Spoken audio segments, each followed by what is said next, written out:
Hello, everybody. Here we are, Mr. Sean and I. Mr. Scott is out playing baseball. And because baseball with his family is a good priority to have these days, why not?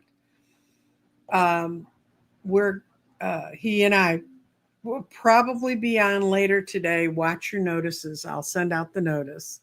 He said something about 6 o'clock. I don't know, but a lot depends on how the old man walks off the baseball field. Okay.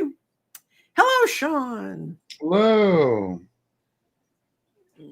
We're here. We are here. We are alive and well. Well, y'all were very good. You posted lots of questions.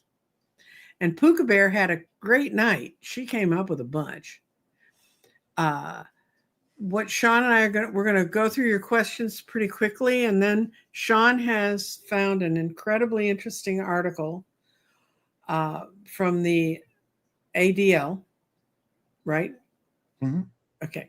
And it's all about violence in America. And it's going to show you what a farce, what the Republicans are trying to pull on us right now is. So stay tuned for that. But right now, Puka Bear wants to know, yay, Sean's back. What a treat. Yes. So Iowa State Senate, the Senate seat there. Ernst pulled out, and you understand she is, of course, the incumbent. But she was already behind in the polls by about 3 or 4 points. And this early, I don't really know how much that matters. What does matter is that an incumbent has a lot of name recognition, and that name recognition is worth about 5 points. Mm-hmm. So, whereas the Republicans right now have to go through a primary for that seat, which is brilliant. That means they're going to spend money, and they're going to have to deal with Iowa, and more importantly, all these guys are going to have to run on that big POS bill that they passed, in March, and they got to run on that. So, I'm sorry, in June, and they're going to have to figure that out, and they're going to have to figure out talking points and a way to talk about that, and that's going to be really, really entertaining to watch them kind of thread that needle and navigate that. So, I feel like the Democrats have a shot. Now, on my channel, I've done a show on the healthcare industry and what the effect that bill's going to have on everything that involves specifically rural healthcare. And I believe Iowa's going to lose at least a dozen rural hospitals. Mm-hmm. Just due to lack of funding. Right. And you understand that's going to hit the Republican voters where their voters are. Mm-hmm. And they're going to finally understand, oh, maybe these guys don't have my best interests in mind. And that'll be the first time for them, I think. That'll be interesting to see how all that plays out. But as a Democrat running for that seat, Mm-hmm. now you have something to point at that's tangible, that's daily. Mm-hmm. And then it's not just that the hospitals are going to close down. It's that the cost for healthcare is going to skyrocket. If you can get it. Exactly. If there's no place to. I grew up in a medical family. If you have no one to produce the healthcare, and the whole healthcare paradigm changed midway in my life. When I was born, hospitals were nonprofit centers. All of them were nonprofit centers. They were all run by churches and different groups, and counties ran their hospitals and stuff. And no hospital could turn a person away. If you needed hospital care, they had to take care of you. During Nixon's time, he signed a bill that said you could create for-profit hospitals. And that started the run for the money. And that started what my father said. He made a lot of money because, he was in an elite profession. But he made nothing like the money my brothers made. And they just had to sit there. They didn't even have to work that hard at their practices because they had insurance companies that were being overly funded. And all of the cases that were the ones that were the reasons hospitals hospitals were originally part of monasteries. And they were a place where people, or in a lot of cultures, not just the Western culture, and it's where people went and the community showed its act of faith by taking care of people. We've strayed from that paradigm, may I say slightly. And you're right. Iowa is nothing but rural. I've had a boyfriend in Iowa, and I used to take the train across to the town he lived in from my hometown. And there ain't nothing there but corn and people. And there's lovely people. I worked in Cedar Rapids during the primaries. The other catch about Iowa primaries is Iowa and New Hampshire were always the first primary states. So in a way, they were the states where you had to make your name if you're running in a presidential year. It was more important. But those state parties, Iowa and New Hampshire, are so incredibly well organized and well put together. If she pulled, I mean, the Iowa party begged Grassley to stay in because they needed that 5% of his name recognition. And she pulled, it means that it's bleak, kids, because they're on the ground. Their folks are talking to the people. They know. Iowa, compared to like Dallas, is a big place with a lot more diversity than Iowa. When I took my youngest there to work with me, to work for Obama, we were sitting in a restaurant. Susie looked over and she goes, "Mom, something's wrong." I said, "What do you mean something's wrong?" And I knew what she was seeing, and she went, "There aren't any black people here." And I said, "You're right." And she said, he said, "A white guy just bust our table." I said, "Yeah." I mean, he had never seen that in his life because he grew up in Texas. She grew up in Texas. So long story short, Iowa's a very different place. It is less like America than almost anywhere else. So, okay, Sean. So that's my opinion on. I think Ernst is the canary in the coal mine in this election. Mm-hmm. She pulled out because she knew that, she's better off pulling out and giving up the seat than losing the seat. Because I'll bet money she's running for president, and it frees her up to go run for president. Yeah, and I think she's not really running for president as much as she's running for vice president. Mm-hmm. And so that's, I think, her game. Okay. And at the end of the day, you don't want an L. And so she's got a W. She's a sitting senator. That's got some juice in a really important state in the Republican primary, which is great.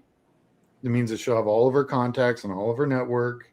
So when 2028 rolls around, watch what she does over the next 2 years. She's going to be running for sure. She's going to write a book. Mm-hmm. Oh, yeah. You got to watch out for that book that's 18 months out. So about June of next year, her book's going to come out. And then that'll be her running for president. Dr. Gale wrote a book, How I Learned to Fly a Spaceship. Does that mean she's running for president? I'll have to call her and ask. Yeah, you should ask Dr. Gale about that. Anyway, next I'd vote for her before I'd vote for Ernst, that's for sure. Oh, I'd vote for Dr. Gale for president. She knows how to talk to people, not only in this country, on this planet, but out of the world. What upcoming November election races look interesting to follow? Oh, okay. Wow. Puka Bear gets to climb in your head. She said, "Yeah, in 2026, I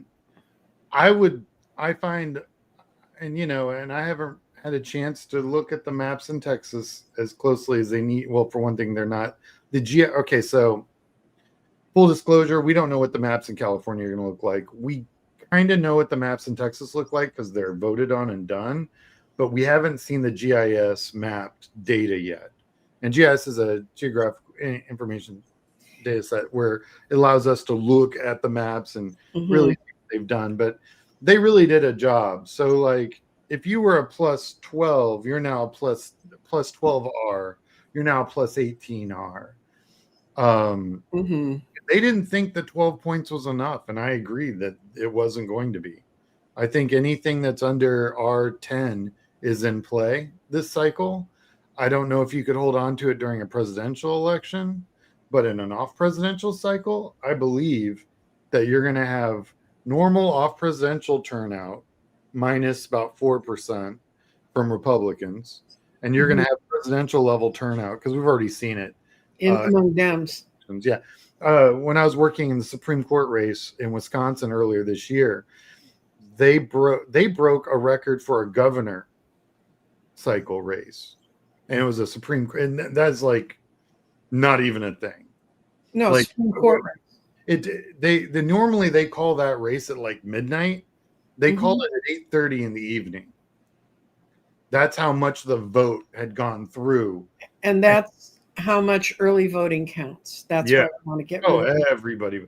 And Elon, bribing people with $1 million to vote really kind of pissed off the people in Green Bay, which is where I was headquartered out of. We were the ones monitoring the canary in the coal mine, because if Green Bay goes heavy D, that means Madison's blowing up, Milwaukee's blowing up. Yeah, those were already D.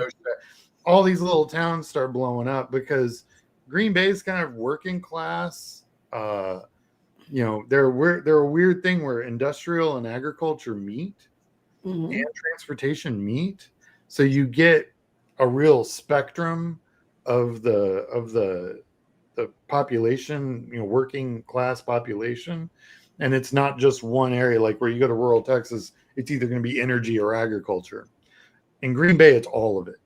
And so we were there and we saw it, and they had presidential level turnout. And we're seeing that in safe seats like the one in Virginia. But the takeaway from that one, it was going to be a Democratic win anyway.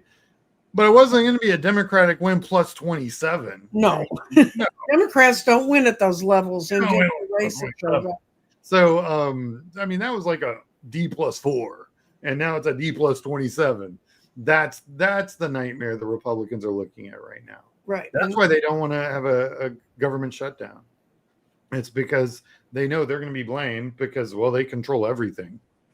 And people don't really understand that you have to have 60 votes in the Senate to pass a budget. And that keeps everyone honest. Well, Republicans aren't honest. And in fact, even if they got the 60 votes, I don't think the Democrats would vote anyway, simply because Trump will just, pull out the parts of the budget he didn't like. So what Trump's done is he's undercut their ability to negotiate, because how can you trust them? It's like, even if you do trust them, you don't trust Trump. Oh, I have a wonderful sign about what things I trust more than Trump. And one is a piece of salmon that sat outside my house on the sidewalk for 2 days. Anyway. Right. So go back real quick. I have a couple more races that I think are worth looking at. Wisconsin's 1st and 3rd congressional are absolutely winnable. Wisconsin needs to get off their butt and start canvassing and knocking on doors. But I've looked heavy at those numbers, and those are 2 congressional seats the Democrats can absolutely pick up in Wisconsin. Not even like with a margin. And that's the other thing. When you're looking at some of these races, you have to ask yourself, well, how much does it cost to win these seats?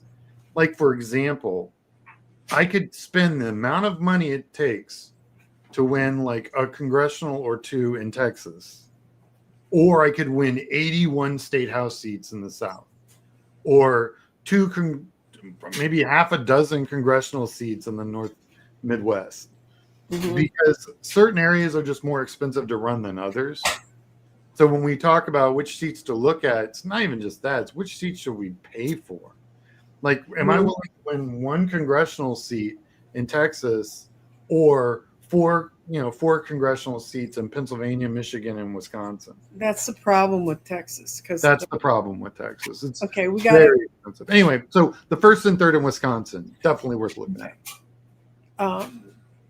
Puka Bear, status of states gerrymandering that may affect the 2026 election. Anything that's gerrymandered affects an election, guys. Well, just so everyone knows that gerrymandering has been affecting. I mean, when you look at so just so you guys know, now that the gerrymandered maps are out in Texas, I actually did a show on this, talked about how many voters have been disenfranchised by them gerrymandering like this, and it's almost 3 million voters. which is more voters than most states have. Mm-hmm. In fact, there are 5 states you can add up, and it would don't make that total voters like Wyoming disenfranchised in Texas. So gerrymandering's been terrible. Like Texas was already heavily gerrymandered before they did this new level of gerrymandering. They went from like a level 4 to a level 11.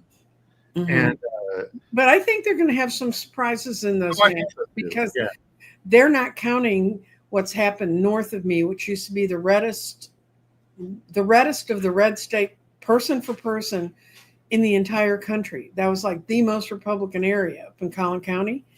And it's been shifting for a while, and they still haven't accounted for it. And I don't know how they can't. They can go to the western counties, but those farmers, a lot of them. I'll tell you, they did do a number on the 3rd Texas congressional district. Mm-hmm. Before it was like half of Collin County and Hunt County, which is basically a rural county and half of one of the fastest growing counties in Texas. Mm-hmm. Well, what they did was they took a little bit more away from that more higher density, Mm-hmm. Collin County, Mm-hmm. and then they added 4 more rural counties. Basically, they're just one county over from Louisiana now. Mm-hmm. So they went from what I thought was a winnable seat to it's still going to cost $3 million to win that seat. Whoever goes, yeah. I mean, but yeah, it doesn't even matter the candidate. It's it was a $3 million campaign. Now it's probably closer to a $5 or $6 million campaign, simply because of the logistics and the overhead it takes to run in that many counties. And we've run races that. Oh yeah, we had Delta County is one of them. Oh yeah. Delta County, which is shaped like a delta, which is it's the only triangular county we have, and it has more cows than people. Oh yeah, and that's no offense to the people, because that's where Honey Grove is. Isn't that where we had the 2 sisters that decided Honey Grove wasn't going to be red again, and they walked their entire little town, and they, during Obama's time, they got it. Their Honey, there's this little blue dot in a sea of red, but yeah, can't happen, guys. And when you want to know what you can do if you live in a little town, turn that one blue and see how upset they get. They get very upset. Okay. And also, a lot, going back to the gerrymandering real quick, Mm-hmm. a lot of that data is based on the 2020 census, which is flawed, plus the added migration of population into Texas. I think between those two, you're going to see that the Republicans are betting on math that might not exist. That's every one of it. Now, don't get me wrong. They're going to do damage. They're going to win seats. I don't think they're going to win the 5. I don't think they're going to get rid of Jasmine Crockett. Oh, they're not going to get rid of Jasmine. Even with the Mingo in there. Who, by the way, killed it today on MSNBC. Very good. I'll have to go watch. And I don't watch political stuff much. How will Trump's trip to the UK go next week? Okay, this is not what Sean does. I will take over this one. I'm not sure he's going to make it. I've seen the pictures of his face slip. Sean's stepfather, my second husband, Bill, had a stroke, and I saw him go from having a normal face to having a stroke face in 24 hours. And what I saw is a stroke face, and I wouldn't put that man on an airplane unless I wanted him to blow up, because it's very difficult to control. It's one of the reasons, like, they have problems putting me on airplanes, because I had an arrhythmia at one point, and they were like, no, you're 76, you have an arrhythmia. And there's only so many drugs they can give him.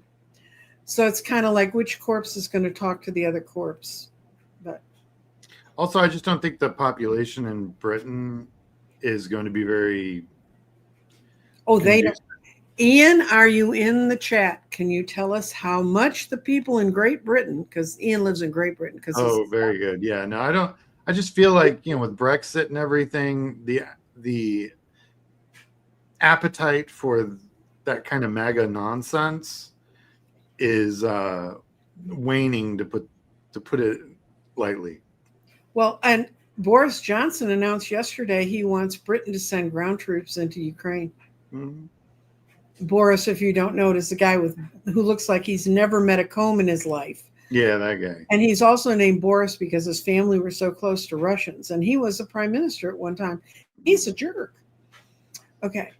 Any thoughts on the November New York mayoral race? Oh, Mamdani's going to win.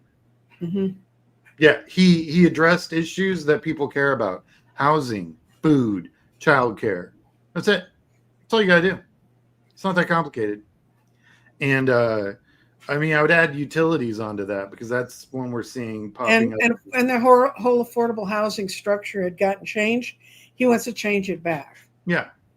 So, and what's funny is like he's talking about free food, free housing. No, he's not.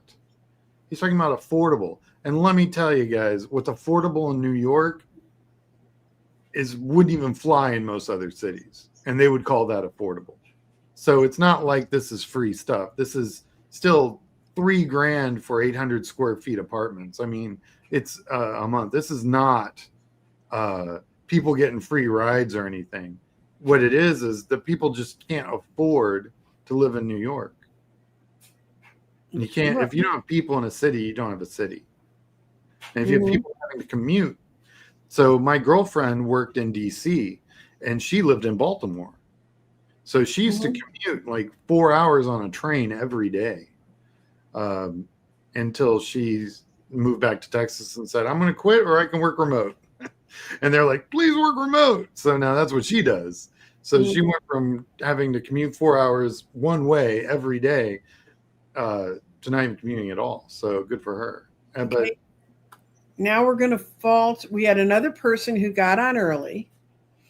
Bemused Shaman. We're going to go through Bemused Shaman's questions. And then there's no more questions below that. Just lovely things saying what a wonderful person you are, Sean. Which thank you. I kind of most days have to agree with since I'm your mother. But we're going to go through Bemused Shaman's questions. And then Sean brought a great article to me last night from the ADL. And we're going to look at violence, year by year, violence, what segment of population does it.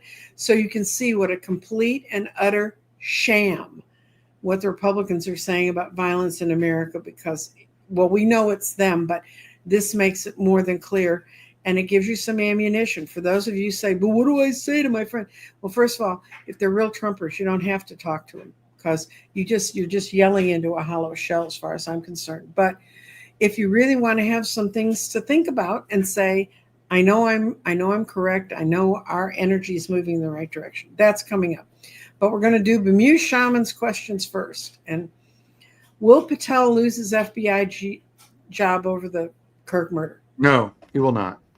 They can't afford to let him go. No, they can't afford any more. Well, for one thing, anyone who's in their position now is in their position because the Democrats are going to take the Senate back. And then there's no more free rides for any of these jokers. So now they're going to be grilled constantly for the last 4 years of Trump's administration. So these guys have to get anchored in and they got to be there as part of the institution. So change the turnover. And also Trump had a lot of turnover last time he was in office. He's had a lot of turnover this time. They're yeah, it's nothing compared to last time. Because they learned that, once Trump's policies and all his nonsense bleeds through and the midterms come in and the Democrats take everything back, all of his guys have only been there a couple minutes and they're all acting this and acting that and acting this. They just get dragged over the coals and there's no hope. Right now, what they're trying to do is make sure these guys have been in there from the beginning. So that way that, they've put their fingerprints on what it is this organization does and yada, yada. And so that's what they're doing right now. So yeah, he's going to stick around. Also, he's got a huge social media following. He does everything Trump says. Being an idiot and doing dumb stuff does not get you fired from this administration. Yeah, in fact, you're hired. So Cash, you can't look him straight in the eye. What can I say? Is Rubio's visit to Israel going to have any positive effect? Well, no, and I can bash Rubio all day because he's Rubio. Sadly, he's the most qualified person that's working. He's your top level of competence. He is the That is where the bar is, people. We're at Rubio. Top of the ticket. He's running for president. He's literally the best qualified person in the entire administration, including everyone. And they're walking him into the lion's den. He's going to get eaten up. Also, it's been, 2,000 years this has been going on. So it's not like, I'm not blaming any of this on Rubio. But he's like woefully under-equipped and doesn't really stand much of a chance as far as, really coming up with any solutions. Also, that's what they're not about finding solutions. That's not what his job isn't to find a solution. His there is to maintain the status quo for as long as possible without, now the Qatar thing, that's horrible. That's something he's got to go in there and figure out. But good luck. Netanyahu is looking at the same polling numbers I'm looking at regarding Trump. He knows Trump's done. Mm-hmm. So Trump had some clout with them when Trump was, in charge and had the backing of the American people for whatever fraction of a second that was. But now that that's all gone, everyone outside, I mean, he's pulled the tariffs. He's already screwed everyone's economy up, which the only thing that really America had outside of bombing people into the Stone Age was our soft power and our economic power. Mm-hmm. And he's blown all of that. So Rubio's walking in with no weapons beyond the Department of Defense, which, by the way, it is the DOD still. Because you have to change. Even though you call it the DOW, it's not. Because that actually takes an act of Congress to change. And it's got to be ratified by the Senate. And there are a bunch of people in there that ain't going to do that. So good luck. Okay. Now we got this one. Why are the French having a block everything protest? Because they're the French. But yeah, they're the French. It's what they do. Also, they're the only person who probably has worse polling numbers than our president is their president.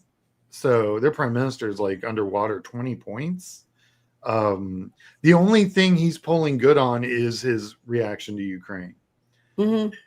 But I mean, you gotta understand, the farmers in France want Thursdays off now. I mean, they're actually, so what there's guys, they would get 3 months paid vacation. I haven't had a paid vacation in a decade. And they get 3 months every year. They get paid. Women get paid. Women and men both get paid leave when children are small. Paid leave when you have a kid. I mean, their social structure is not designed for war. War costs a lot of money. We've been at war since 1943, I guess, 42. No, so we've been on this footing forever, generations. Mm-hmm. They haven't been on that footing even post World War II. They kind of just started growing more wine and social programs and all the stuff that in NATO when I was in high school. Yeah, I mean they're really now, just now. Most of Europe is just now, after 60 years or 80 years, really, is just now starting to pay for their own defense. We've been doing that the whole time. We've been maintaining the entire infrastructure globally for global trade. That's where $37 trillion of debt gets you. Mm-hmm. Lots of ships on the sea, keeping them safe. Ships, you gotta keep them ships safe. What's with the U.S. Navy raiding? This is us keeping the seas safe. Let's go after those tuna boats. Yeah, so it's a motorboat that was over 1,000 miles from the coast of the United States. Mm-hmm. That has a range of about 150 miles. Mm-hmm. So I'm guessing that boat wasn't headed to the United States. Now, did it have drugs on it? Probably. Who knows? Is that the problem? No. You want to stop drugs in America? Get the money that's in the big banks. Yeah. I mean, it all has to be financed. So right. Yeah, make them go to hard currency. They're real easy to catch. Then when you're counting your money by weighing containers, that's how you catch them. Mm-hmm. Okay, we got lots of wonderful things. Thanking us all for being here, and we're going to go to Sean's thing. And I think these are a bunch of graphs and maps, and pay attention to what he's saying. First one, Sean, I'm going to put up violence. So you're going to put a link for the article in the chat, right? I'm going to put, yes, I will. Okay. Cool. Because I think it'll help. Because, all right, so I pulled this from the article because this is like domestic extremist related killings in the United States. So these are groups like white separatists, Hispanic, African American. It's every kind of extremist related killing that's been proven to be an extremist related killing, not one that was just a crazy person, you know. So, and you know what the trend has been. So, you know, and as we can see, 2021 is kind of the outlier on this. And we when everyone kind of freaked out because of COVID, but it's been trending down solidly, honestly. And you'll see this later since 1995. Weirdly, when the year after, you know, or a couple years after I graduated from high school, was the most extremist deaths. But I mean, think about it. 1995, we had Waco, because this is religious extremists, neo-Nazi, white extremists, you know, all of it calculated. Waco is huge. People forget about Waco. I was actually living on Guam at the time, and I had to explain Waco to people. Anyway, so you can see that there's a decline. Now, anyone who tells you it's getting worse has an agenda, and you're like, well, that doesn't make any sense. Follow the money. Follow the money. Most of the Republicans are in rural parts of this country. Where are the prisons? In rural parts of this country. Why do they want to beef up police? So they can put more people in jail for nonsense issues, for having a broken taillight. You know, they want to maintain I call it the instead of the military industrial complex, I call it the prison industrial complex. Mm-hmm. They're privately owned and they're tax funded. So anyway, this is the real data. This is and that's you know the overall crime spectrum, which is okay. And then this down, but this is just extremist killings. We're going to go to the 5 deadliest years. Oh, there we go. Hey, there's 1995. What's up? Go X-Gen. But that was the Oklahoma City bombing, and he obviously was left winger. Right. Really? Yeah, Oklahoma City. Yeah, he was. You had the Orlando nightclub, San Bernardino. You had Pittsburgh Synagogue, the El Paso Walmart. All of these guys, these were like the worst of the worst, right? Of these extremist killings. There's nothing anywhere close to us over the last 6 years. So when they're saying, oh, it's getting worse, no, it's actually not. What it is everyone's got one of these and it has a camera on it and we're posting it more. So you're seeing the same thing over and over again. Or with AI, they're just making stuff up. Mm-hmm. That's what we're seeing. It's not real. It's an illusion with an agenda. Okay.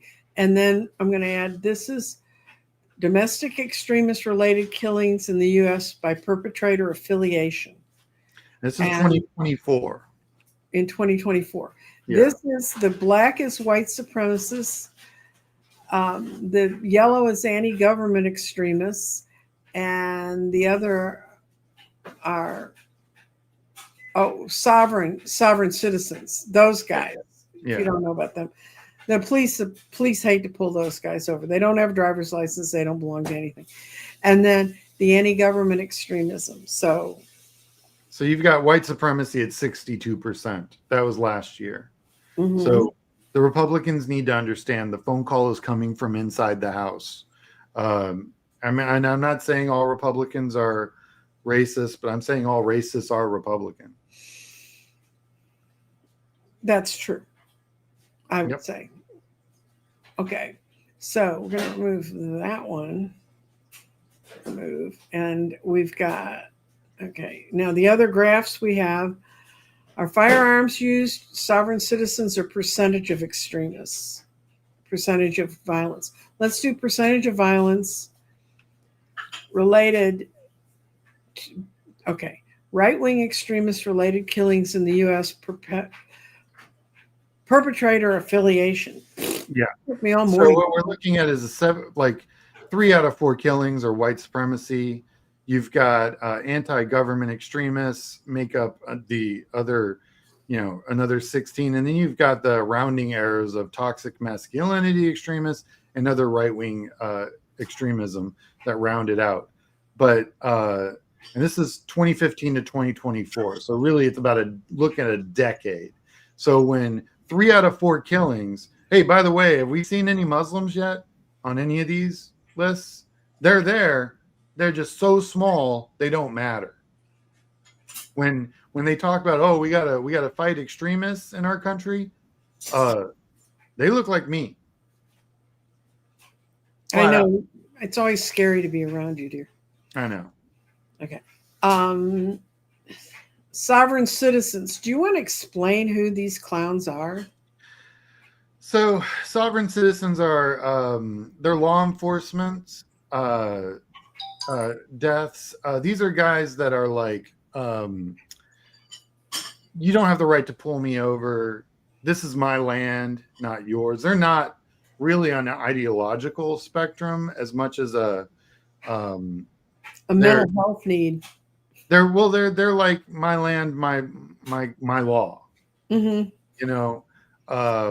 And they're the ones that probably scare the FBI the most because they're entrenched and they're well armed. And they're off the grid. There's no social media on these guys.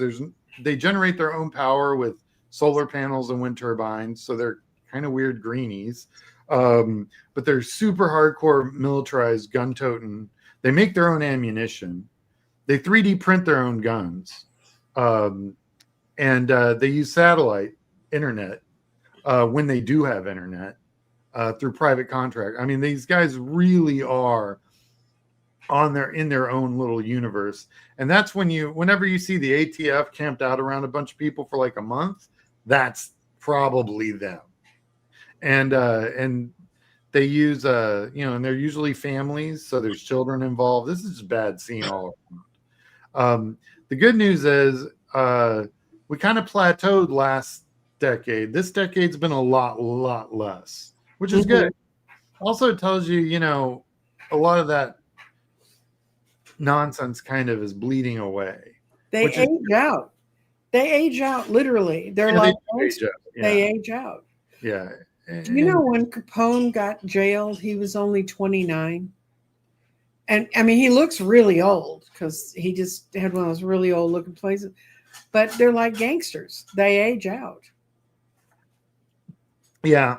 And it's just the practicality of it doesn't really mean it's also hard to, maintain, when you're the younger people in those groups see what's going on out in the real world. They're like, do I really want to be digging around in the dirt, halfway starving to death in the winter, just so my grandpa can say we're independent? It's hard. It's a hard sell to a younger generation. So I think that's part of it. But also, hey, it's a thing, and it's an extremist position, and it needs to be looked at. And this one, the good news is it's trending down, which is good. And firearms used. Guys, it's the guns. That's really, I mean, I know everyone's like, duh. I'm like, yeah, it's definitely the guns. Total killed. You got killed by firearms. You got total killed. This is all, of course, extremist related, right? Not, this isn't suicides, and this isn't the other horrible ways that this happens. Right. And so, I mean, but the good news is, guys, it's on its way down. And that's the message I want to leave with you guys. It's trending down. Whereas if you watch the news, especially this past week, because a high profile person was killed, you would think that it's a civil war is coming. These are not Civil War numbers. 1995 was Civil War numbers.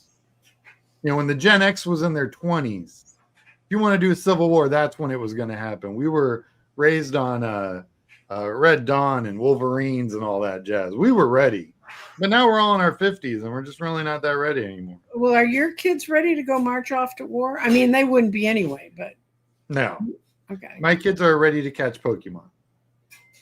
Your kids are ready. Sean, I have a picture of my oldest grandson, my only grandson, come to think of it, meditating at the edge of the playground, sitting on a bench, meditating. And the teacher took a picture and sent it to his parents and said, and he had just moved to that school district. It's a suburban school district in Austin. And Sean was like, yeah. And at first, some kids sort of made fun of it and talked around him when he was doing it. Well, now, doesn't he have kids that meditate with him? He's I put him through 6 years of Kung Fu so he wouldn't get messed with on the playground. That's the other thing that happened. Yeah, that was the other thing. And then weirdly, they only messed with him once, and that was the end of that. So he told him, he warned him, he said, don't touch me. Please do not. You do not want to do this. These are terrible mistakes you're about to make. And then they went and made them. And good for him. And he was so upset about it too, which is, that's my boy. He is a gentle soul, but will not be treaded upon, which is how I raised him. And but he'd be more than happy to sit out there and meditate with everyone as opposed to get into fights. And that's the preferred methodology, I'll be honest. And that's how I raised my kids. My daughter, on the other hand, is, I wouldn't mess with Ayla. No. Ayla's a long. If you've seen the Netflix series Wednesday, there's a lot of Ayla in Wednesday, and they even look. Yes, there's a lot of Ayla on Wednesday. Okay, so now we're going to go back. Now we're kind of out of that. If you have more questions about the violence or any of the stats or wherever it came from, I'm going to post. This is the article. Sean got all those extremist information, murder and extremism. And this article has all the receipts. So it has like all of the incidences and everything is out. It's a really, really long article. But unlike the other side, I always like to bring receipts to anything I'm talking about. Because, I mean, it's one thing you can blah, blah, blah and talk all you want. But if you don't have the receipts, then it doesn't really matter. They went out of their way to make sure all of the data was well documented and all of the source material was well documented. So that way that, if you do decide, and I do not recommend this, to engage anyone on the right ever, then these are the receipts you will need. And they won't believe you anyway, because it's not what Fox News. Well, they're going to say the ADL, we think they're a communist group too. So, Yeah, because, math is communist, whatever. I don't know. Yeah, science is communist. Thanks. Somebody thanked us for the link. Okay, now we're going to go back and catch your questions. And Bermuda Shaman thanked us for reading all his questions. I'm serious. If you get them in early, Scott and I really try to go over them. It's just... Oh, and someone's chiding me, and it's true. My area of Iowa is much more diverse than you're giving us credit for, Nancy. Times are changing. I mentioned that I was there in... That was 07, Mom. Or 08. 08. 08. No, I was there. Yeah, I was there in early 08. Very early 08, yeah. And I was living with a couple who had adopted two children of color and talked about raising them there. But yeah, and got to remember, guys, much of what I know about the Midwest, I left Chicago in 1968. So a lot of water's gone under those bridges since then. And let's see, what's our first question? You should hear the South Koreans. They're trying to file a class action suit against Trump. Well, more power to them. Good luck. I mean, he's a convicted criminal already. I mean, I don't, And we should also go after the woman who's running for Congress in Georgia. And I don't know which woman. No, you got to be more specific. There's a bunch of crazies running for Congress in Georgia. I imagine Marjorie Taylor Greene is probably who they're talking about. Listen, I've looked at her congressional district. It's No, so my expertise in campaigning is in media and field. So knocking on doors and then geomapping media buys so we can super hyper target, any of the streaming services, people watching their YouTube or whatever, or this. So the advertising hits them, and then we overlay that with field, which is people knocking on doors and talking to people. The problem with her district is that it's just so big and just nobody in it. There's 780,000 people in it, and they are so spread so thin. You just don't have the density. I mean, like you've got Rome and you got a few other places in Georgia, but I mean, and I've really looked at Georgia hard. It's super hard to get those gerrymandered congressional districts simply because the cost and the time and manpower. So that's why I always tell my business partner and I do budgets for campaigns all the time. And one of the things we look at is number of doors and time that we have to knock on those doors. You would think, that the more doors is the real money factor. It's really not. It's time in the field is the real money factor because it's housing and transportation and rent for offices and then utilities for those offices. And all that stuff is a fixed cost and it's recurring every month. So so you can have like 10 canvassers out there, which is great, knocking on 5,000 doors a week. But they cost a lot, but they're also out there meeting the voters. There's a huge chunk of administrative and logistical cost that sits there. I would rather have 20 canvassers over 2 weeks than 10 canvassers over 4. It really is a huge difference in cost. And when you go out in those rural areas, you have to be the distance between the doors gets real wide. So that time it takes for that canvasser to go from point A to point B, that cost increases quite a bit because your dollar per door increases. And so that makes rural canvassing, the difference is like $4 a door in urban suburban versus $14 a door in rural. So now you've got to have that kind of money, and it's not money that you can have at the back end. It's got to be while you're. They should be out there now. They should be out there now. So people are learning what they should be looking for, so they'll understand when they see it. Right. And just the ID and cleaning up the data. So the first time you run your canvas, you go through all the doors that you're going to hit. You're going to remove about 20% of those doors. People move, die, everything. Houses burn down. I've walked up to a house and gone, well, this voter's not here because it was ruins. So you have various different reasons why those, and especially apartment complexes, a lot of people move. So you're going to lose 20 or 30% of your total potential contacts that first round. But what's great is that second time you go through those doors, you know where you're going. You know where you're going, and it's going to be 30% more efficient.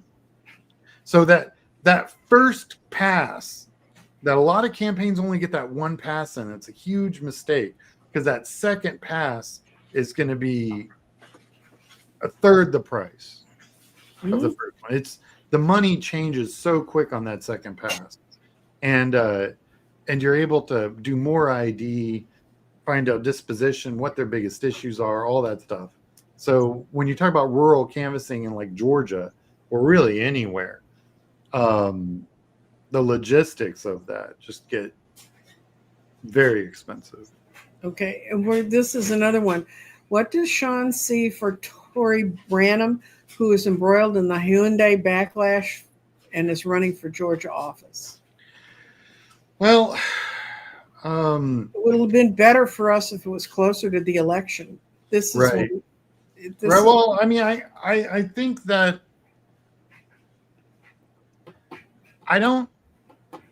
yes, it would be better if it was closer to the election. But also what I think this is going to do is that model that they're using in Georgia where that Hyundai factory is. That model is also used in North Carolina, South Carolina, Florida, Texas. Texas, all bunch of different red states. And so if you don't think that those towns are watching that and going, wow, that town looks just like my town. I got a Toyota plant right here, employs 1 in 5 people in this town. You know, are they going to do that here? It's a Hyundai plant because it's from South Korea, but sure. Yeah. So I mean, I think that what this is going to do is it's going to the Republican, and they've already stopped full stop. They're not doing any more public forums or meetings like that. The Republicans, but I think what we're going to see is that's going to matriculate actually down to a bunch of different seats that we don't even. That's why I think the Democrats are going to do better than they think. They need to go out there and tell their story and remind people, come on, September, a year from now, of what the GOP's done. Now, I don't think this town in Georgia is going to need to be reminded. No, not when all the restaurants close and the cafes are going. Have the same economic model. Move the Democratic Party to go and remind them all what the Republicans do.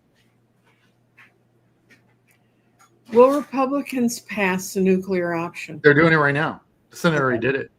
And I think they're going to do that.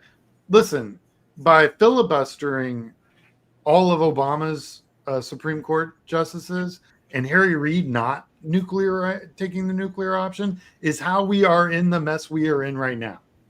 And we've met Harry Reid, and he was a nice little man. Nice guy. I emphasize little. He's like shorter than I am. And yeah, he's itty bitty.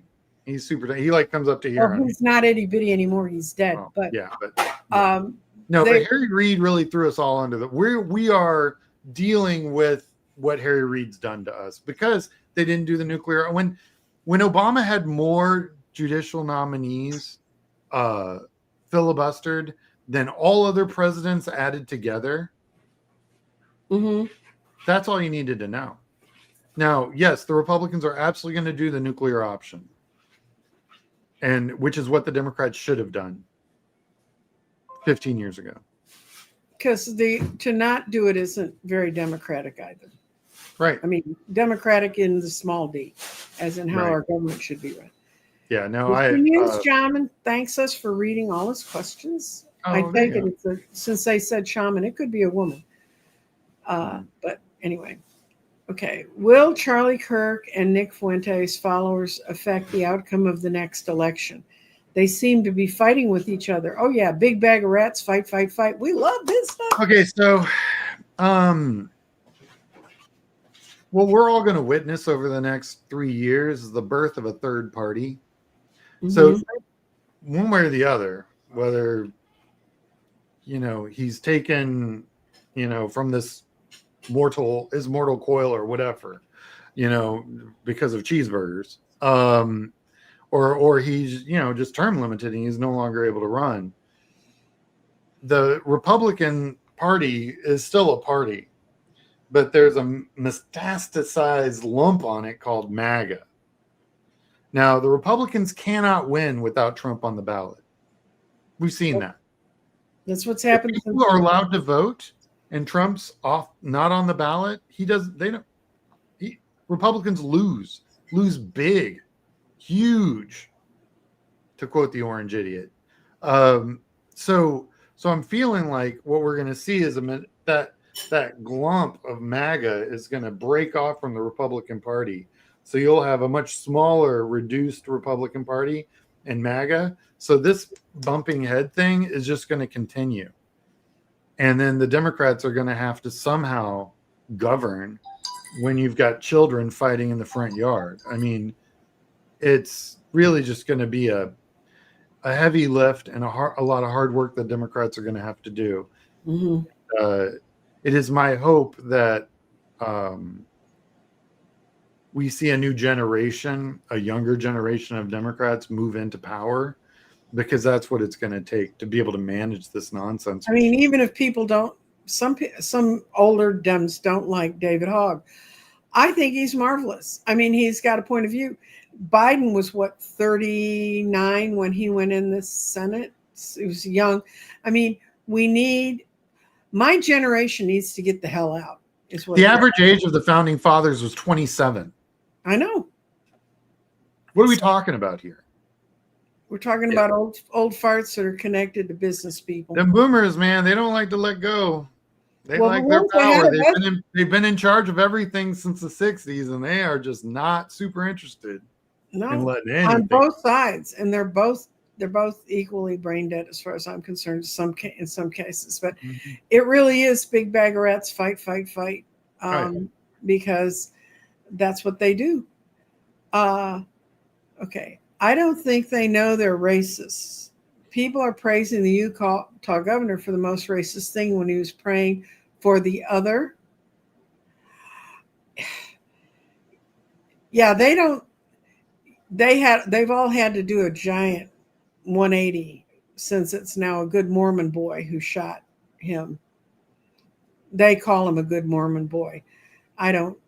Mormons are interesting people and they're individuals, and that's how I try to judge. My best friends are Mormon.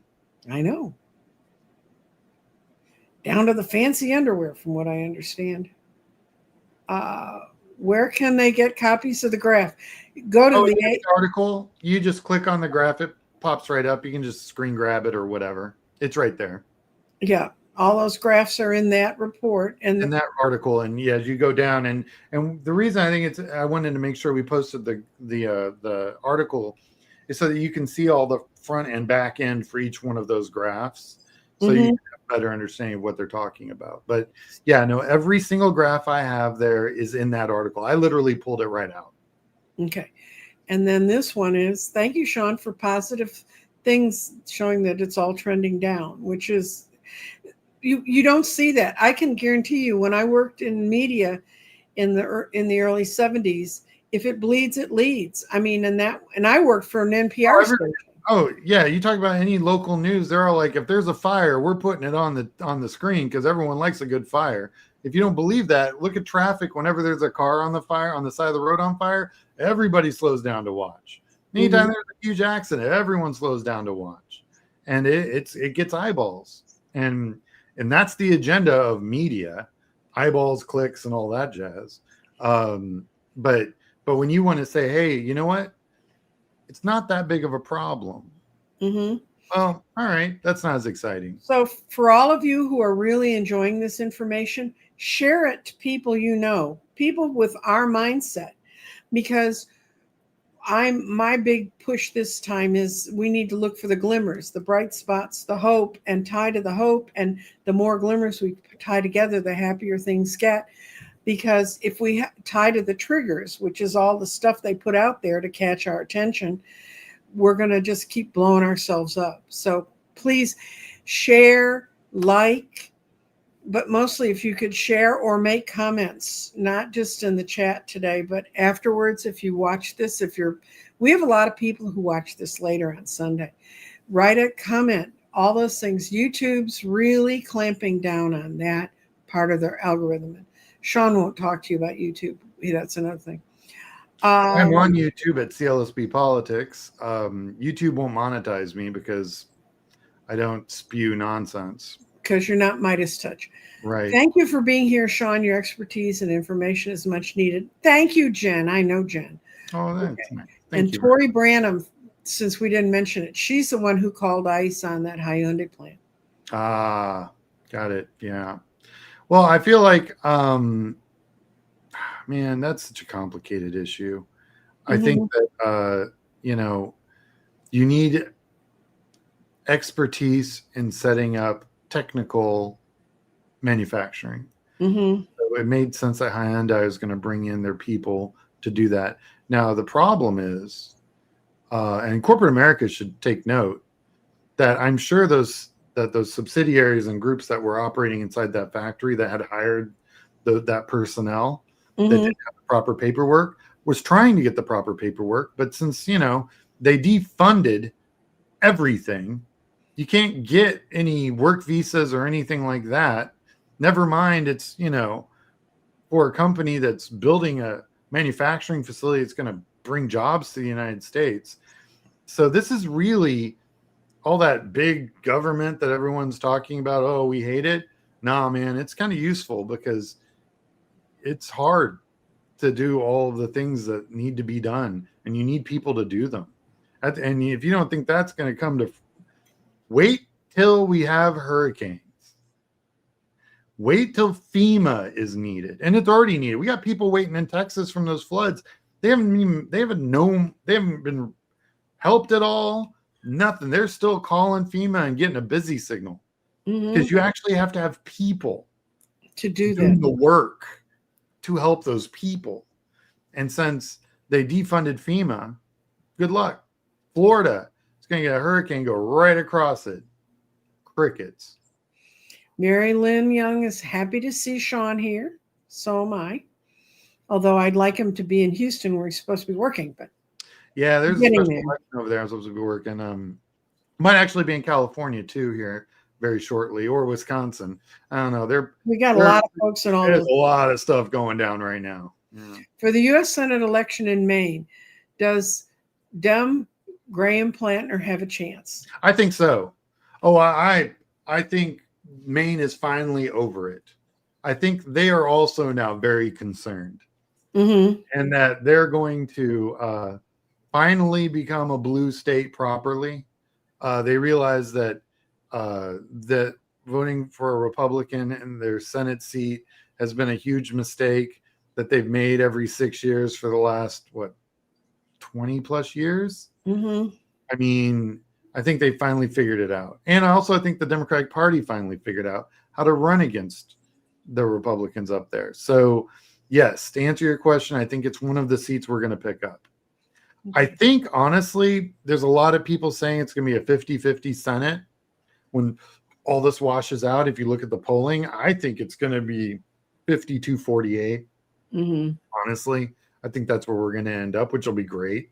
I think that the House is going to flip for sure, even with all the gerrymandering Missouri and Texas is doing. If they can get that referendum passed in California, and they can flip it, Illinois can cut itself up a little bit. I think there's 2 congressional seats in Wisconsin. I mentioned it earlier, the first and the third. I think those 2 are absolutely winnable. And you just need to start knocking on doors today. It's literally, I mean, they were spending $9,000 a minute in media buys in Pennsylvania, Michigan, and Wisconsin a minute during the 2024 cycle, the last 2 months. And they can't find a couple $1,000,000 over the next year and a half to run real seats in these congressional seats. It's a joke. The DNC needs to get their act together. The way they distribute resources, they should all be knocking on doors right now. They'll tell you it's too early. It's never too early. We got to clean up that data, and we got to navigate the nonsense that is Van, and get our data systems up and running, and our targeting up and refined, and our messaging refined. And the only way to do that is to talk to people. So they need to be doing that right now, and they're not, which is my big pokey to the Democrats right now. I know. It's obvious to me that in Nancy Jean's garden, the fruit doesn't fall far from the tree. That's a good thing. Yes. Thank you. That's a lovely compliment. How do you stop or make difficult the data centers from going up in your area? In your area.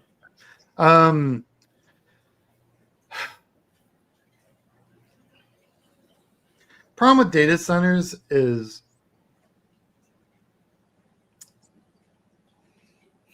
they make money. They make a lot of money. They're really good for taxes. So in these red parts of the country, they're setting up these data centers, and in blue too. They're high impact as far as energy consumption for sure, which is their big problem.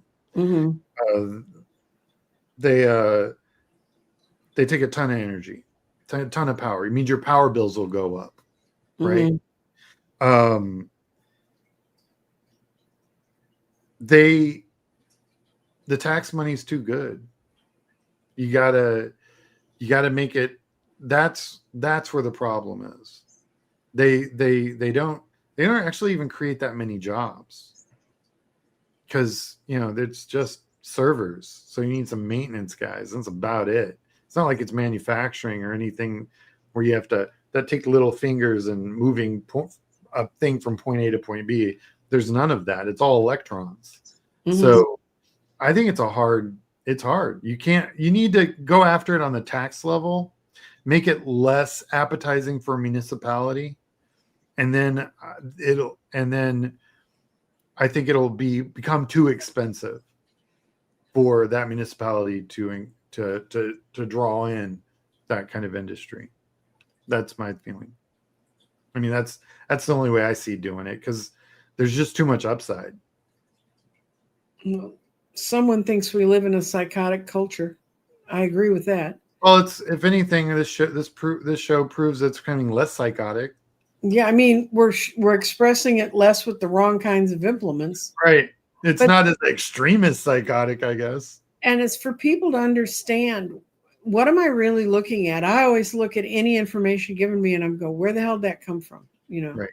And also, I don't look at it. I disagree. It's a psychotic culture. Mm-hmm. We don't have an army of 300 dudes in white robes on horseback riding around burning down people. We're not bombing African-American communities. We're not. There are so many horrible things that we've done in the last century that we're not doing anymore. Mm-hmm. So what it is this is the problem. Specifically the camera. Everyone's got one. And social media. You can post it immediately. That's the problem. The problem is that with over 10 million people saw that guy get shot a week ago on camera. Mm-hmm. Because everyone had their cameras out. So now that's where everyone's at. And in reality, it's way down. Mm-hmm. But the optics, the amount of energy put towards it, is overinflating an issue. And it makes us feel like we're in a psychotic, crazy world. When in reality, those that are selling that have an agenda. And that's why I mute commercials. You watch them? I mute them. I don't watch them. I mean, I mute them and continue reading the article I was reading originally. Mm-hmm. And then when it's over, I unmute it. I don't watch commercials anymore. Mm-hmm. For one thing, it's kind of, I don't get paid for any commercials that I run on my YouTube channel. Mm-hmm. That's my little protest. Does Tallarico have a chance in the Texas Senate race? Okay, I have a on my channel at CLSB Politics, which by the way I don't get really plugged. You can go to my channel, and it's CLSB Politics. It's underneath me whenever we're not doing. Anyway, go to my channel. There's a playlist called All Things Texas. On that playlist, I have a How to Turn Texas Blue. Now the problem with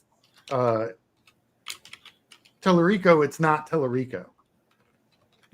He's not the problem.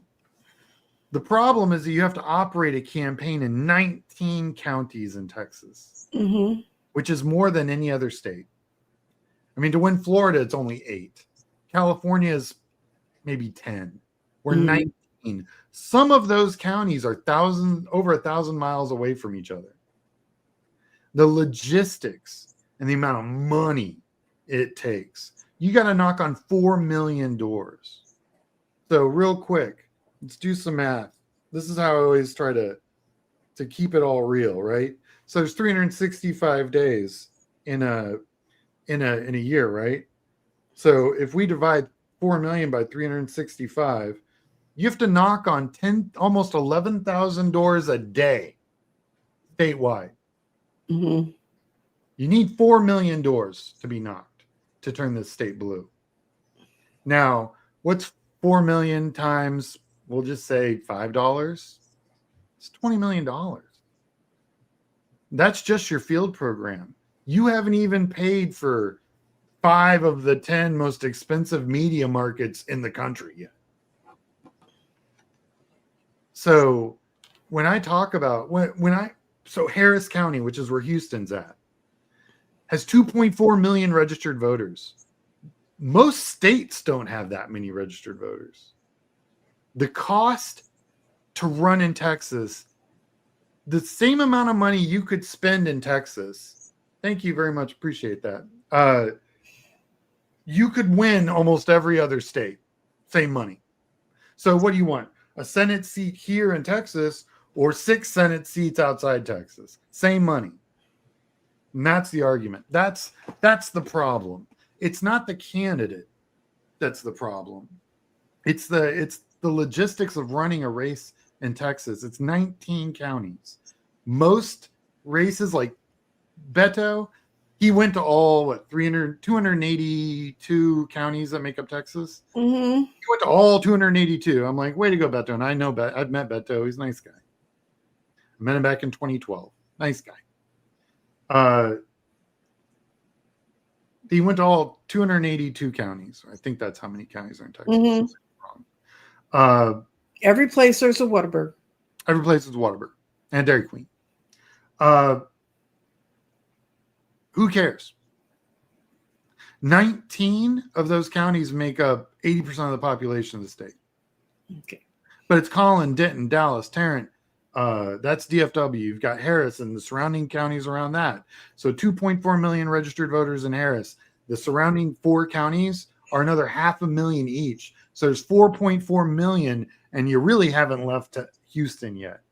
Then you have the I-35 corridor, which starts at Waco and ends in San Antonio. San Antonio also being a huge, huge city with over 1 million registered voters. And then you've got Brownsville. You got Corpus Christi. You got El Paso, which is in a different time zone. So when we talk about I like him. I like what he says. I like how he says it. I think he's exactly the kind of voice that Texas needs. I think he'd be the first reasonable senator we've had in this state in a couple generations. Does he have the $500 million it takes to win this state? No. Nobody does. That's the problem. 4 million doors. Here's another one to make your hair go on fire. Why are the Dems so silent? Sean and I discuss this every time we talk. They're not silent. They just have no power. So why would the news bother covering them? They're saying stuff. They're saying all the right stuff out there, actually. They just can't raise any money because they're not in power. That's why when you hear, oh, the GOP outraised the Democrats. Yeah, because corporate America pays politicians to vote. And you want a PhD in that, run stuff in Texas. It's legal to give a state house candidate here in Texas $1 million, as long as he reports it. $1 million to run a state house seat, which is like 200,000 people. I think it's 185,000, whatever. I mean, but so the entire legislature of Texas is for sale, and we're not allowed. I mean, lobbying. Another word for lobbying is bribes. Mm-hmm. So we've got, and hey, I've known lots of congressmen. I have worked in lots of congressional races. Those guys have 25, 30 hours of phone time fundraising every week from the second they win their election. Mm-hmm.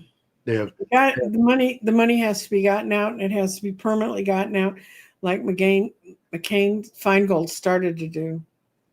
Right. Well, Citizens United gainfully employed me, but also completely screwed over this country. When corporations could just create a political organization and throw as much money as they want, I mean, it's brutal. Yes. Do you think Dems are letting them use nuclear options so they can do it too? Yes. No, they're not letting anyone do anything. No, but that's have the votes. They're going to do it. Right. It's not a let thing. And all it's the Republican senators have to do is go, we want to change the rules by which we operate, and we have the majority of the votes is all you need for that. And then they change the rules. The filibuster is not constitutional. None of the rules that the Senate sets up for their operations They're all gentlemen's agreements. And as a woman, I take great offense to that. Yeah, I mean, it's not that they're letting them. I stand corrected. Biden was 29 when he said. Oh, very good. Yeah, you're right. He was 29. Yeah. Yeah, because I was 29 then. I was 29 at one time. So was I. I know. So, but anyway, yeah, they're not. The Democrats aren't letting them do anything. They have the votes, therefore it will be done. Okay. Yeah. Will there be a shutdown? Yes, absolutely, 100%. Guaranteed. 100%. Yep. And Kathy D wants to know, if you go to the beginning, we did a whole study of violence and showed that violence has dropped, not just a little bit, dramatically. And so all this crap that's been shoved in our faces about how we're a more violent society, we're about to go to, if we were going to do a civil war, we would have done it back in 1995, if you're old enough to remember that far. And we're not there. Yeah, we don't have the Wacos like we used to. You know, people forget how crazy the 90s were. You know, I mean, nobody's blown up parts of Oklahoma City that I recall. Right. People there. Yeah. I mean, 9/11 was brutal. Don't get me wrong. Also in the 90s. But yeah, it's gotten better. Now, the problem with it is we got social media now and it amplifies everything. So you would not know it's gotten better. But I mean, yeah, we don't have kids on milk cartons anymore. You know? Mm-hmm. I know where it's 10 o'clock and I know where my kids are. Mm-hmm. Things have gotten better. I don't know if anyone remembers that. There were those commercials. Oh, that was one. Dude, well, do you know where your children are? Yeah. Well, it's because the news came on across the country at 10 o'clock. Yeah. And so your parents would be sitting there watching it. My parents never knew where I was at 10. And look at me. I mean, I'm fine. Hey, my parents never knew where I was either. So. I know. Yeah, that's true, too. I'm Gen X2, graduated in 96. I've been voting Democratic since. Clinton was the first president I voted for. You've got this, guys. Keep the faith. Thank you. Yeah. No, it was a fun election cycle. Mm-hmm. No, absolutely. No, yeah, Gen X is so funny. We're the smallest generation in the history of our country. So we had some really good music between 1990 and 1996, every genre. And that was our contribution. We've had some pretty interesting elected. Honestly, I've worked with quite a few millennial electeds, and I've been thoroughly impressed. You understand, though, with my generation of political consultant, most of my candidates have been boomers. So the fact that I didn't have to explain how email works was quite nice. We do have two generations out there. Yeah. Is Trump going to succeed with this gerrymandering? Oh, well, it's not really Trump, but the Republicans in Texas have succeeded. Missouri just voted, so they will succeed. I just think that the math that they're operating off of and the trend of the voter will offset the work they're doing. I mean, damage will be done, but like I think that, like, for example, those two seats in Wisconsin, the first and the third, those two congressional seats, that literally cuts all the work that Texas did in half. They pick up 5 more seats. Well, now it's 3 because Wisconsin's going to flip those 2. You know, so as an aggregate over the entire country, I think it's going to go the Democratic direction. But no, the gerrymandering is going to have an effect. But it's been having an effect. I mean, if you look at the it's technically 780,000 people per congressional district. And what they really want to do, what the Republicans are really trying to do, and it's persons, it's not citizens, it's not anything, it's persons in a district. It's written in the Constitution that way. So what they want to do is say citizens. So any of the minorities that are counted in the census to get to that 780,000 per congressional seat, as far as population goes, they want to make it only citizens because only citizens apparently use government services, roads, power lines. I mean, I'm talking fundamental, nuts and bolts of how our society operates. No, we all do. We all live together. But the Republicans would like to have that change. Now, if they make that change, that'll be very interesting, because now all of a sudden there's going to be huge populations in some of these congressional seats that aren't considered part of the population, and that'll change the gerrymandering. So there's like next level gerrymandering that I'm watching for. As far as them using the census data to cut up the maps and make them different, yeah. And the census data that we've got from 2020 is really screwed up, because it's not great.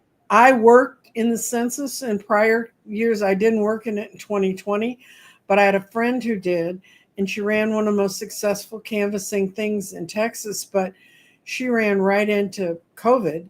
Yeah. And they actually took really good teams from the state of Texas and took them up to Oklahoma, because up in Oklahoma, people didn't get out of their cars. They'd look at the house and decide what the answers were. So that's anecdotal, but I think it's going to show. So that's why a lot of the gerrymandering, they don't know who's there, not to mention that our population has had huge changes. Oh yeah, we've got counties that are growing at 10%. Mm-hmm. So if you think about it, like one of my favorite ones is like if you go down the I-35 corridor, you got Williamson County, which is where Round Rock, which is where Telecreto's from, and because they keep saying he's from Austin, he's from Round Rock. Yeah, but then you've got this other little county, Bell County, which is just north of that. Mm-hmm. That's where like Killeen is, and where Fort Hood, which used to be Cavazos, but they keep changing the name. But anyway, and it's got Temple. But anyway, that county's been growing at 10%, 12% a year. So the fact that no Democrats bothered to canvass up there in forever in a real way, and I'm sure there are people who have run canvases there, and that's great. Was it paid? No. Was it volunteer? Okay. It's a big difference. So when you have a population growth of 12% a year, from one presidential election to the other is 4 years. And they're looking at old numbers, guys. They're looking at old numbers now. 5 years old at 12% growth. Come on. Okay. That's not. Yeah. The DNC is having donors directly fund outside projects because instead of going through them. Okay. Can you comment on that, Sean? No, I don't think so. Sean gets paid by groups that do that. I get paid by PACs mostly. And the DNC is such a hot mess right now. I'm not a big fan of the guy who got elected. I'm sure he's doing the best he can. But he's really sorry, my phone. I apologize, everybody. He's really in a pickle. Mm-hmm. And he's trying to make the old guard happy that's connected to some of the big money and bring the young ones up without alienating half the world. So anyway. Yeah. And he's dealing with the Trump administration, which is just a giant nonsense machine. Yeah, they cut the unions off from being able to fund it. Yeah. They've destroyed the and I work with a lot of unions, AFL-CIO, SEIU, all those guys. And the board that they are able to go to and say, hey, these are the wrongs that are happening, well, that board doesn't have quorum right now. So they got no recourse. So the unions are having a real hard time right now. And I'll be honest, unions do a lot of work for the Democratic Party. They're the ones. So like just in 2024, they were worth 800,000 doors in Wisconsin. That would be like being worth 5 million doors in Texas. Just to give you an idea that if you want apples and apples, they were the reason the Supreme Court race did so well in Wisconsin, and the amount of IDs they got. They did a ton of heavy lifting in cycles that no one else wanted to lift anything. So not only were they playing in cycles, they were the only players in some cycles. So, and in off presidential cycles, they're insanely important. I wish that they would start earlier. I wish that they would begin. The problem is that you build up a machine and then you let the machine fall and then you have to rebuild it. There's a And cost. we've done this before. We did it with Obama, and then they didn't want to hold on to it. We watched, Sean and I work. Florida. I was there in 22 when DeSantis beat the Democrats by 19 points. I'll be honest, my data had it closer to 21 points. I was a data director. We knocked on 1 million doors. My sample size was 100%, and it was brutal. I don't ever want to go back to Florida. Yeah, well, and also I have what's called a Florida tax. I had a 0 to whatever they're going to pay me. Why don't Democrats ask banks to allow voting centers like the UK does? There are rules about that. Well, I mean, banks can't stay open that long. Yeah, banks are closed by 5. Yeah, so that's doesn't make any sense. Yeah. No. I was just not thinking that clearly. I used to work in a bank. I know all about that. Yeah, what's really interesting is like grocery stores are pulling back from operating polling locations, which is really terrible. And it's honestly because they don't want to get blown up. They don't want to deal with the nonsense. They don't want huge lines. They don't want their parking lots filled with non-customers. Oh God, there were last time I voted, there were 2 pickup trucks that the police had made stay far enough away, but they were threatening little boogers. I mean, you know, I'm just a little old lady with as a grocery store manager. Do you really want to deal with that? No. What's wrong with Midas Touch? I like Midas Touch. I'm just saying they got in early. They have 1 million viewers, and YouTube's not going to fuss with them. But no, they're big enough to where YouTube doesn't mess with them. YouTube, when it wants to pull its censorship, pulls it on the smaller providers. Yeah, I only have like 4,000 subscribers. I'm small. So anyone who wants to subscribe to my page, feel free. There's a ton of information on it. Yeah, he's got you're asking. I've got 190 episodes. Yeah, guys. All of it breaking down. You can go look at 2024 if you want. I have all the polling. Sean read the 2025 thing that the Republicans did, so you didn't have to. Yeah, I have a 13. Oh no, it's 15. I'm sorry, 15. It's its own playlist. And it's 15 episodes, and I go through Project 2025 before. This was back in 2024, and literally everything I outlined is what they're doing right now. I mean, almost verbatim. Okay, my parents were Canadians when I was born. Yes, I have family in Canada. I have a cousin who redid her guest room. We're all about the Canadians. Yeah, they want it, but you know what? I don't suffer from those delusions. A lot of Americans do, but a lot of Americans were suffering from delusions of grandeur and no small amount of inherent racism. The biggest shock to me was when I moved to Texas in '68, and they kept talking about the war between the states instead of the Civil War. And I began to understand their difference was that they thought they had a point they should have been fighting for. So. Oh, no, I've heard it referred to as the War of Northern Aggression. Mm-hmm. Oh, yeah, you went to school here. You know that. I'm looking at the rest of our questions. I kind of promised Sean we'd only do an hour and a half. I'm fine with whatever, you know me.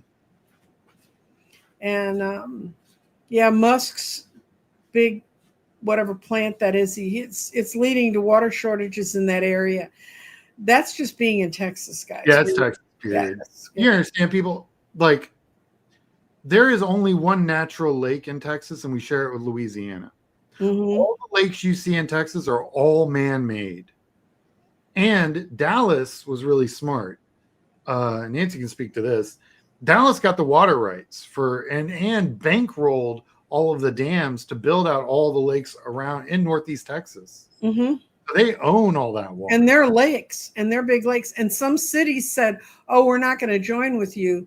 And they ended up buying into one small lake. So that's why Plano has every other day watering, because they were cheap. Yeah, we have enough water.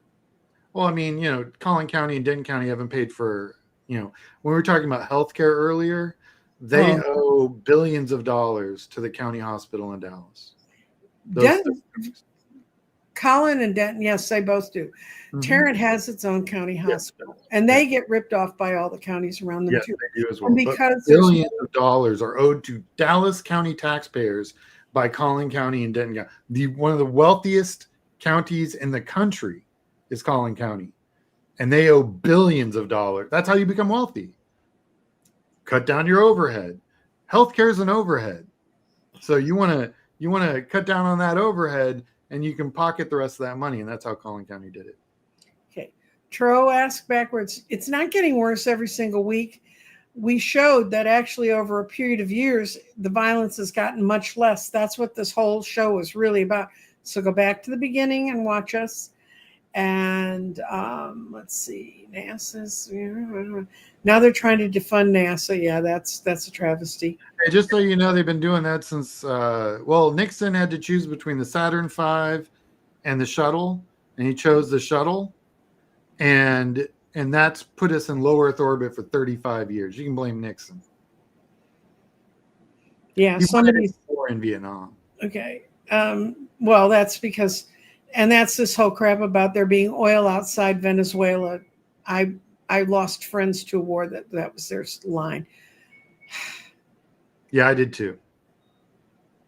There are other countries that are having problems. The UK is having some problems. It's adjusting to a new world. But what most people have to understand is the world actually has a shrinking population for young people, for workers. And that's going to be the next big pain in the ass is where do you find your worker bees? Mm-hmm. If we need, and AI cannot do some things. AI cannot fix your plumbing. So I'm looking to see if there's any question that I think we can't answer. Right. JD's 80. You got me by 4 years. And old boomers just need to get out of the way and give them the new energy. Sean couldn't agree with you more. He's been waiting for us to die for a long time. And for quite a minute. And I wasn't as gray when I started waiting. No, he had brown hair. I remember. He even had blonde hair when he was real little. Thanks for the good information. Changing Citizens United. Changing to a citizens in a society. Wait a minute. Changing to citizens in a society that says we have been born criminals, but the others aren't racist. Oh my God. Yes, I agree. They're awful. And okay, I'm going to put up that one chart because I think it's a good one. You're talking about the one that shows the not firearms used, the deaths. Mm-hmm. Where'd it go? Violence by year. There you go. Look at this, guys. And this is extremist related killings. Mm-hmm. Now that doesn't take care of the people who choose to take their own life because they're so frustrated or right. No, this isn't suicide. This isn't deaths by alcohol or heart disease or smoking or any of that stuff. This is like, this is the Oklahoma killings. This is Waco. This is all that stuff. I mean, it's just this is that guy walking to a Walmart, in El Paso and just blowing people away. That's this. Mm-hmm. That's what we're talking about here. This is that huge amount of people who are dying from all of this. This is the Civil War everyone keeps talking about. Mm-hmm. This is it. And somebody just said she finally quit going to her local Dem meetings in Virginia because they wouldn't listen to any of the younger voices. I know it just tell me about it. It eats your soul, but if you could get up enough to go back and take a couple friends to stand with you, it'll help. Listen, I spent 20 years in Democratic clubs listening to stories about Ann Richards.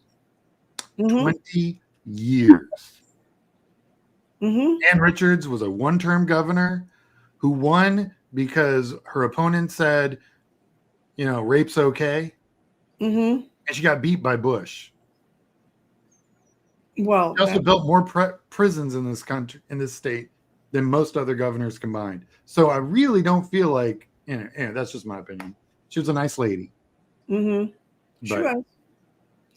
And I've got one more. Somebody says she unsubscribed from Midas. I wouldn't suggest that, but because their headlines are increasingly clickbait, and I agree with you. I don't.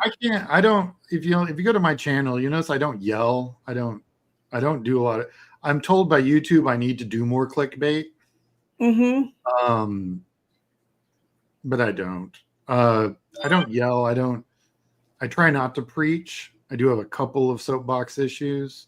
Like I think canvassing and knocking on doors is the best by a million miles. I have math to back this up. That is the best way to campaign.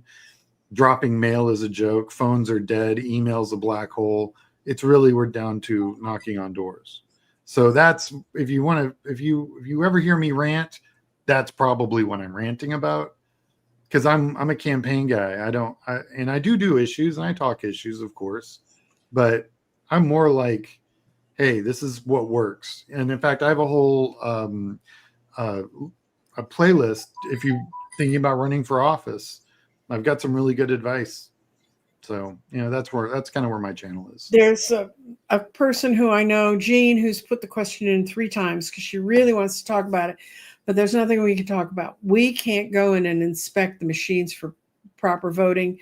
And I don't think Sean feels that we have enough information on the outside to know what to do about that. I know what didn't happen. Elon's satellite thing did not change votes in voting machines. Just throwing that out there. Okay. I know that didn't happen. And I am I electronics engineer expert? No, but I did work at Radio Shack for a good chunk of a decade. And I do know how electronics works, and I do kind of know how those machines work, and I do also know how those satellites work. And I'm telling you, that's not how any of this works. I think if it was anything, it was on the ground. It was not absolutely on the ground. Yeah. Yeah, it had to be. And I do believe I've talked to Sean's younger sister, Susan, who's a computer encryption security expert and knows more about this crap than 99% of the people listening to my voice. More than anyone right now, for sure. Yeah. And her impression is that what they described as happening with the plugs and the electronics could have happened. But yeah, voting machines are inspected, but trust me, I know some of the inspectors, and Susan could run circles around them. But yeah. Fortunately, also, Susan, if everyone gets out and votes, yeah, they can't. They only can change so much. It's like, yeah. But no voter fraud's ever been proven for or against either party, right? By any level that would have changed any election ever. What that is a talking point that Trump's been spewing since 2015. And we know why he loses. Right. So he's been spewing that nonsense because he wants people to think that their vote doesn't matter. Right.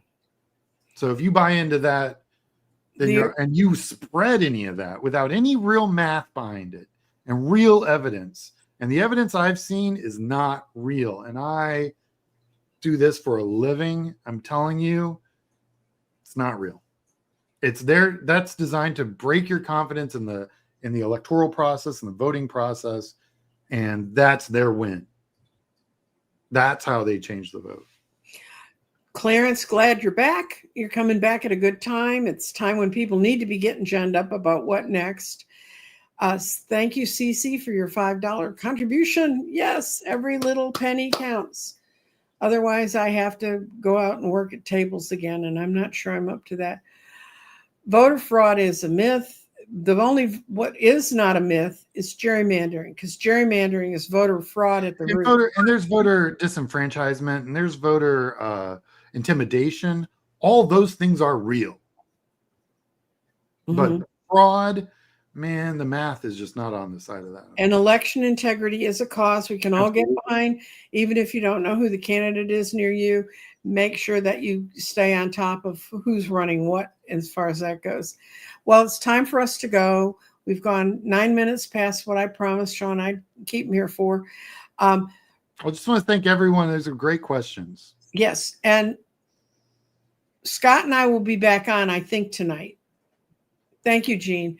Scott and I will be back on. I think tonight he's playing softball. It depends. Make sure if he doesn't pull a muscle or fall down on a plate and for some other reason, he was saying 6 o'clock. I'm going to save all the questions that people posted to me for him and I to go over again. Once again, folks, I cannot tell you enough. If you post early when I put out my notice about the meeting, then you're for sure going to get your questions looked at, for sure. Because when they're all pouring through here, it's a little bit tough. And thank you, Sweetie Pie, for dropping by, Mom and Joyce. Take care. Bye-bye. Bye.